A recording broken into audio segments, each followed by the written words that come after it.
Bismillahirrahmanirrahim. Assalamualaikum warahmatullahi wabarakatuh.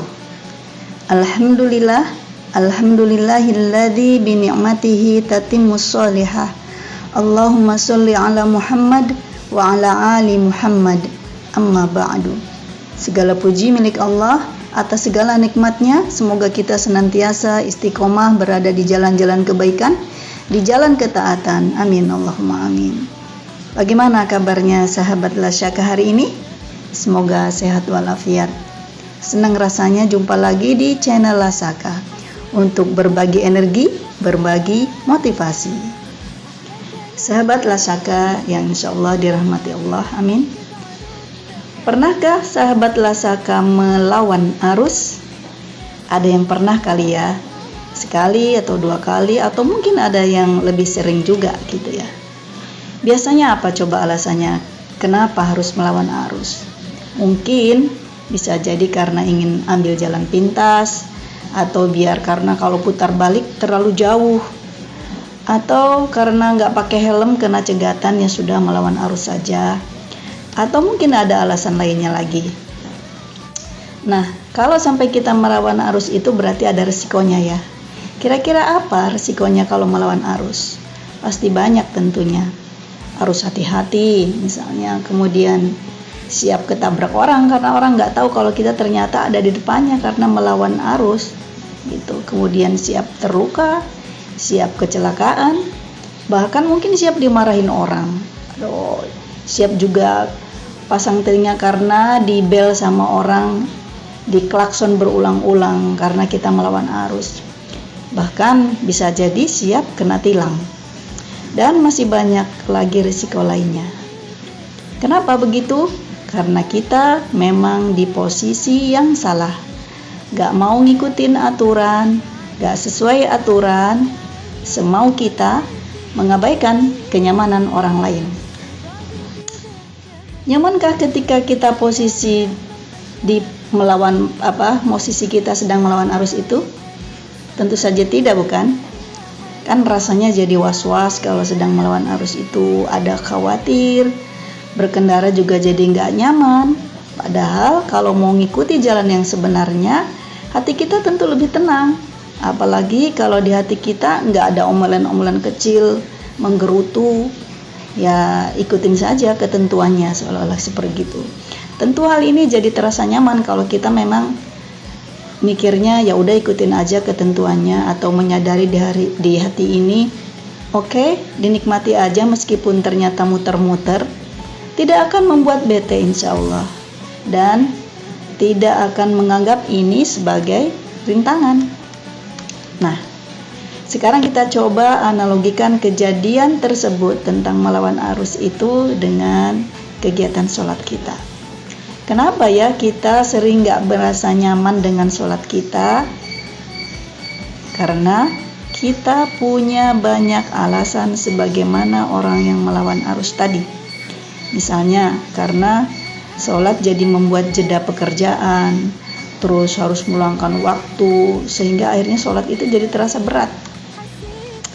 Yang berarti kita ini secara tidak langsung sedang melawan arus. Gak mau patuh, merasa terganggu. Apa akibatnya kalau kita merasa patuhnya setengah hati? Kita akan terburu-buru sholatnya karena kita pengen cepetan sampai, pengen segera selesai, karena hati kecil kita tidak tulus, tidak menerima, pengennya melawan. Akhirnya kita nggak ngikuti aturan mainnya sholat, nggak mau tumaknina, nggak mau tenang, nggak mau santai, nggak mau menghadirkan hati, nggak menciptakan rasa khusyuk, dan tidak menikmati gerakannya. Nah, kita coba cari perumpamaan lain ya, perumpamaan yang lain. Bukankah cuaca dingin itu jadi indah kalau kita menikmatinya? Tapi jika rasa dingin itu kita lawan, maka akan terasa semakin dingin. Atau bukankah saat kita sakit gigi, kalau kita marah-marah malah semakin terasa sakit? semakin gregetan, dan saat kita pengen cepat sembuh, maka semakin terasa lama nggak sembuh-sembuh. Semakin mangkel, semakin terasa cenut-cenut. Coba kalau dinikmati, diam, sudah nikmati saja, sudah dijalani saja, atau mungkin dirasakan, direnungi. Apalagi ternyata pas sakit gigi itu dibarengi sama zikir di dalam hati, sambil beristighfar atau mengingat kesehatan kita yang lebih lama yang sudah dikasih sama Allah, maka lama-lama akan terasa biasa. Akhirnya kemudian ketiduran karena posisi kitanya santai, menikmati, tenang aja. Ternyata bangun-bangun mulai berkurang sakitnya. Gak percaya, dicoba aja gitu ya. Nah, bagaimana kalau saat sholat kita kepanasan? Listrik mati, gak bisa nyalain AC dan kipas, sementara cuacanya di luar panas. Akhirnya apa yang terjadi? Kita buru-buru mengerjakan sholatnya. Ingin rasanya sholatnya segera selesai. Rakaat demi rakaat rasanya tersiksa banget. Maka suasana pun semakin terasa gerah pada saat itu. Karena kitanya juga memang pengen melawan gitu loh, nggak menikmati sholatnya. Akhirnya kita nggak bisa menikmati sholatnya itu. Coba kalau sebaliknya, misalnya kita ya sudah nikmati saja ini suasananya panas, sambil membayangkan bagaimana dulu para sahabat dan Rasulullah SAW melaksanakan sholat di tanah Mekah yang cuacanya memang lebih panas dari kita. Tentu keringat mereka bercucuran, tapi kenapa mereka bisa menikmati sholatnya dengan rokaat-rokaat panjangnya? Gitu ya. Berarti karena kita itu ya memang melawan apa yang sedang kita laksanakan, jadi tidak sepenuh hati, melawan arus. Atau mungkin pas sedang sholat, seseorang datang mengetuk pintu rumah kita. Akhirnya kita sholatnya terburu-buru. Maka sholat itu rasanya semakin terasa lama. Kok ini nggak selesai-selesai ya rasanya? Padahal sebenarnya kalau kita jujur mau lihat jam, kalau kita start sholat itu insya Allah kurang lebih antara 5 menit itu pun sudah sholat yang baik. Bahkan mungkin bisa kurang dari itu ya. Nah, kemudian kita semakin terburu-buru sholatnya karena apalagi yang mengetuk pintu itu ternyata terus dilakukan berulang-ulang. Rasanya kita seolah-olah sedang dikejar-kejar. Kenapa sih kadang kita tuh nggak pasrah saja ya sama Allah ketika sholat misalnya dalam kondisi seperti itu?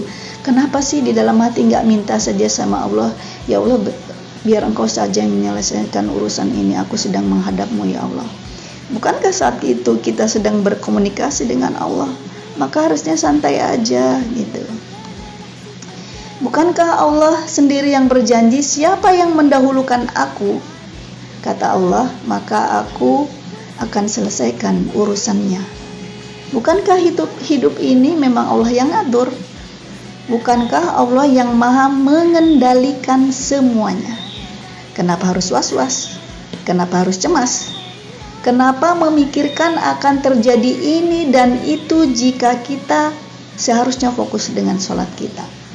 Kenapa kepikiran akan kehilangan kesempatan kalau tidak bertemu segera dengan si pengetuk pintu itu? Kita kepikiran jangan-jangan nanti dia pulang, jangan-jangan nanti dia pergi. Kenapa kita tidak kepikiran jangan-jangan ini sholat terakhir saya, maka saya harus sholat sebagus mungkin? Kenapa nggak kepikiran kalau ini juga kesempatan terakhir di atas sajadah ini? Nah, begitu. Jadi kita ketika sholat itu masih memikirkan hal-hal yang kecil ya, padahal sudah mengucapkan takbir Allah Maha Besar, berarti yang lain ditinggalkan, yang lain diabaikan. Kenapa masih nggak percaya kalau Allah sutradara kita? Kenapa nggak pasrah saja ikutin maunya Allah saja? Bukankah kalau Allah takdirkan bertemu dengan orang tersebut, dengan si pengetuk pintu tersebut, pasti dia akan menunggu kita? Ataupun kalau dia pergi, bukankah kalau Allah mau, dia akan menggerakkan hatinya untuk kembali menghubungi kita? Seperti itu teman-teman ya.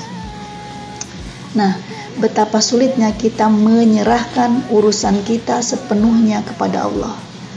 Padahal di posisi itulah keimanan kita sedang diuji. Astagfirullah, ya Allah.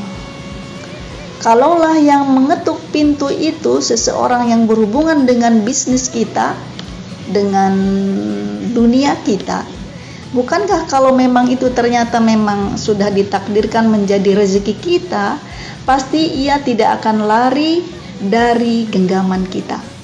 Bukankah selama ini juga memang Allah yang mengatur semuanya, bukan kita?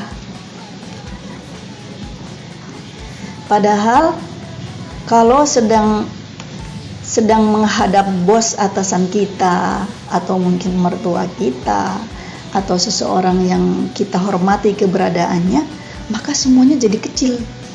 Semua gak diurusin, semua dianggap gak penting, karena ada yang lebih penting di hadapan kita. Tapi kenapa ya saat menghadap Allah masih ngurusin hal yang sepele? Bukankah Allah yang mengatur semuanya?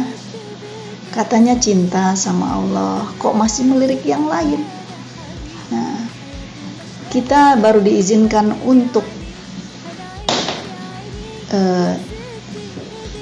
terdistraksi, atau kita baru diperbolehkan untuk menghentikan sholat kita atau terganggu sholatnya kita kalau memang yang terjadi di hadapan kita pada saat kita sholat adalah yang berhubungan dengan nyawa. Misalnya ada anaknya kita yang masih kecil ternyata mau loncat dari tempat tidur, atau mainan pisau sementara kita sedang sholat, karena itu berhubungan dengan nyawa,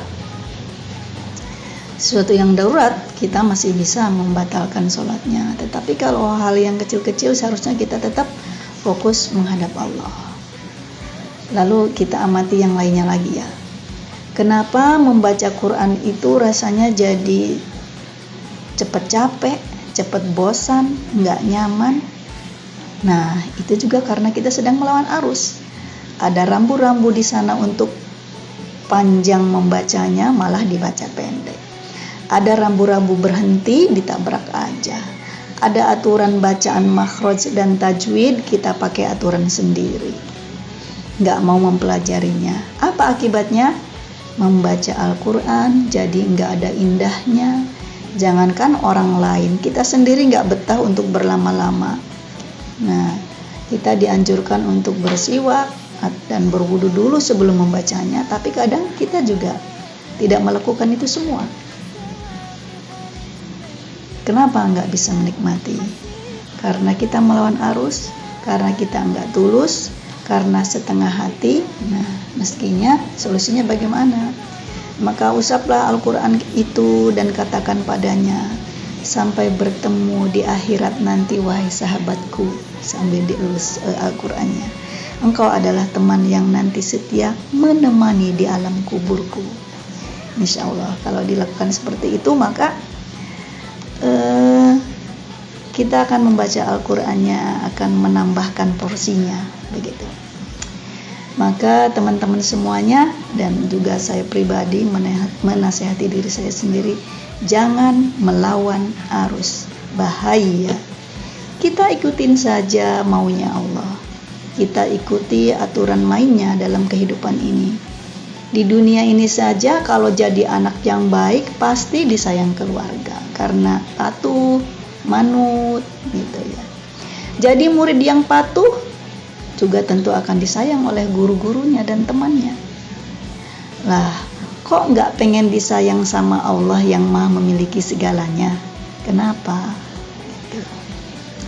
Allah perintahkan kita sholat, ya ikuti, nikmati. Rasul meminta kita sholat seperti yang dicontohkan olehnya, maka pelajari ilmunya, ikutin, jangan dilawan. Islam menyuruh kita jauhi riba, maka patuhilah. Diwajibkan berhijab, maka lakukanlah sepenuh hati. Disyariatkan berpuasa, ya laksanakan juga dengan penuh keikhlasan. Karena kalau semuanya dilakukan dengan hati yang tulus, dengan kesadaran yang tulus, tidak ada bantahan sedikit pun, malah ingin menyempurnakannya dan melakukannya dengan baik, sebenarnya itu akan menghadirkan ketenangan dan kenyamanan. Dan kepatuhan itu berbuah baik. Ketaatan mengikuti aturan itu menghasilkan ketenangan dan kenyamanan. Dan aturan itu dibuat demi kebaikan bagi si pelakunya, bukan si pembuatnya. Melawan arus itu melelahkan. Melawan arus itu mencemaskan. Melawan arus itu beresiko. Assalamualaikum warahmatullahi wabarakatuh. Positive energy from Lasaka.